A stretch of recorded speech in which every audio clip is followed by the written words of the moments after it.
মমতাকে বাঁচাতে গিয়ে খুইয়েছিলেন চাকরি। ৩১ বছর পর বর্তমান মুখ্যমন্ত্রী মমতা বন্দ্যোপাধ্যায় সে চাকরি ফেরতের নির্দেশ দিলেও অতিক্রান্ত আরও একটি বছর। এখনো চাকরি ফিরে পেলেন না গাইঘাটার জীবন্ত শহীদ কনস্টেবল সিরাজুল হক মণ্ডল। চাকরি ফিরে না পাওয়ার জ্বালা যন্ত্রণা নিয়ে নিজের বাড়িতেই বসে সেদিনের ২১শে জুলাইয়ের কথা ভেবে রীতিমতো অনুশোচনায় ভুগছেন সিরাজুল সহ তার গোটা পরিবার। একজনকে বাঁচিয়েছি যিনি এখন বর্তমান পুলিশ মন্ত্রী, চিফ মিনিস্টার, তাহলে এটা তো উচিত। জনসাধারণের কাছে বিচার করলে জনসাধারণ কি বলবে যে ওনার চাকরি, আমি তো নতুন করে চাকরি চাইছি না, আমার চাকরি আমাকেই রিটার্ন দেবে। আর দেওয়ার বৈধতা রয়েছে, আইন রয়েছে। কোনো কারণে যদি কোনো অফিসার যদি কারোর চাকরি খেয়ে নেয়, নিম্ন শ্রেণীর কোনো অফিসার বা কনস্টেবলের, কিন্তু ভারতীয় সংবিধান বা লয়ে বলছে যে কোনো সুপ্রিয়ার অফিসার তার চাকরি যদি বৈধ হয়, কোনো লঘু অপরাধ না হয়, দণ্ডনীয় অপরাধ না হয়, তাহলে তার চাকরি রিটার্ন করিয়ে দিতে পারে। তাহলে আমি কেন পারবো না? আর মুখ্যমন্ত্রীর অর্ডার ইনভ্যালিড হবে, এটা আমার ঠিক আমি ভেবে উঠতে পারছি না। তাই যারা শহীদ হয়েছে তাদের বাড়িতে চাকরি দেওয়া হয়েছে একজন দুজন করে, আর আমি তো জীবন্ত শহীদ হয়ে বসে আছি, তাহলে আমার চাকরিটা কেন আমি পাবো না? এটাই তো আমার বড় প্রশ্ন। গাইঘাটা থানা এলাকার ইছাপুরের ভদ্রডাঙ্গার বাসিন্দা সিরাজুলের কথা জেনে 2023-এ ২১শে জুলাইয়ের পর ফোন করেছিলেন স্বয়ং মমতা বন্দ্যোপাধ্যায়। কথা হয়েছিল তার সঙ্গে। সিরাজুলের সঙ্গে কথা বলে এককালীন ৫ লক্ষ টাকা সাহায্যের কথাও জানান মুখ্যমন্ত্রী। কিন্তু সিরাজুল তাতে রাজি না হয়ে মুখ্যমন্ত্রীর সঙ্গে দেখা করে চাকরি ফেরতের আর্জি জানান। নবান্নে মমতা বন্দ্যোপাধ্যায়ের সঙ্গে দেখা করে সিরাজুল তুলে ধরেন সেদিনের ঘটনার কথা।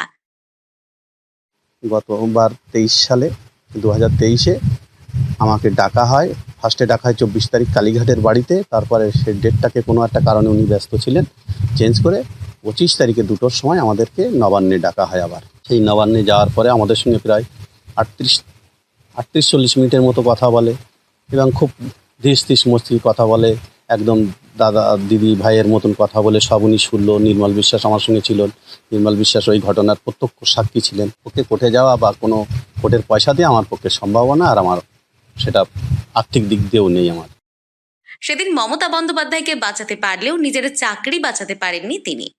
ঘটনার কথা শুনে নবান্নে বসেই মুখ্যমন্ত্রী মমতা বন্দ্যোপাধ্যায় পিপি গোপালিকাকে নির্দেশ দেন সিরাজুলের চাকরি ফিরিয়ে দেওয়ার। সেদিনের পর থেকে কেটেছে আরও ১ বছর। এদিন ২১শে জুলাই শহীদ মঞ্চ থেকে যখন তৃণমূল নেত্রী ভাষণ দিচ্ছেন, তখন সভামঞ্চ থেকে ৮০ কিলোমিটার দূরে টিনের চাল দেওয়া বেড়ার ছোট্ট ঘরে ছেলের জন্য চোখের জল মুছতে দেখা গেল সিরাজুলের মা রঘুবানু মণ্ডলকে। খুব দুঃখিত রয়েছি, খুব অশান্তির মধ্যে রয়েছি, খুব দুর্দিনে আমার দিন কেটে যাচ্ছে। আমি এখনো ভরসা করছি, আশা করছি যে আমার ছেলের চাকরিটা পেরিয়ে দেবে। আমার এটুখানি খুব আশা আছে। আমি তো মমতা ব্যানার্জির তো বাঁচাতে গিয়ে আমার ছেলে আজ খুব দুর্দিনের মধ্যে রয়েছে। অথচ আমার ছেলের এই কষ্ট হতো না যদি একজন আর না বাঁচাতে যেত। ছেলের জীবন তো শহীদ। এখন উনি কাছে খুব আমি অনুরোধ করছি একটু যে মুখ্যমন্ত্রীর কাছে যে আমার ছেলের সাথে জীবনে একটু শান্তি পায়, আমিও শান্তি পাই বেন্তকালে। মুখ্যমন্ত্রীর নির্দেশের পরও কেন ১ বছর হয়ে গেলেও চাকরি ফিরে পেল না সিরাজুল, তা এখনো বুঝে উঠতে পারছেন না তিনি।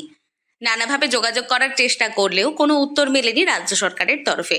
পেট চালাতে তাই বর্তমানে দিনমজুরের কাজ করছেন একসময় কলকাতা পুলিশে কর্মরত সিরাজুল। পাইনি। এর মধ্যে কতবার দরবার করছি, ওনার কালীঘাটের বাড়িতে প্রায় ৩-৪ বার গেছি, মেল করেছি।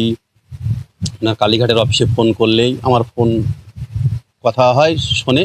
যদি বলি দিদির সঙ্গে আমাকে ২ মিনিট কথা বলার সুযোগ করে দিন, ওনারা যে কোনো অজুহাতে লাইনটা কেটে দিয়ে বলে আমরা বলে দিয়েছি নবান্নে দিদি ব্যস্ত আছে, অমুক তমুক, এই করে লাইনটা কাটিয়ে যায়। বা ওনার নবান্নের অফিসের সৌম্য হালদার মেসেজ করি, মেসেজগুলো সব আমার কাছে রয়েছে, তার কোনো রিপ্লাই পাইনি। দিদি বলেছিল যে কোনো সুবিধা অসুবিধা হলে ওদের ফোন নাম্বার দিতে বলেছিল, দিয়েছিল, কিন্তু তারপরে আমি কোনো সুরাহা পাইনি। তাই এক চিলতে বেড়ার ঘরে শুয়ে আজও চাকরি ফিরে পাওয়ার স্বপ্ন দেখেন জীবন্ত শহীদ গাইঘাটার সিরাজুল হক মণ্ডল। উত্তর ২৪ পরগনা থেকে রুদ্রনারায়ণ রায়, লোকাল ১৮ বাংলা।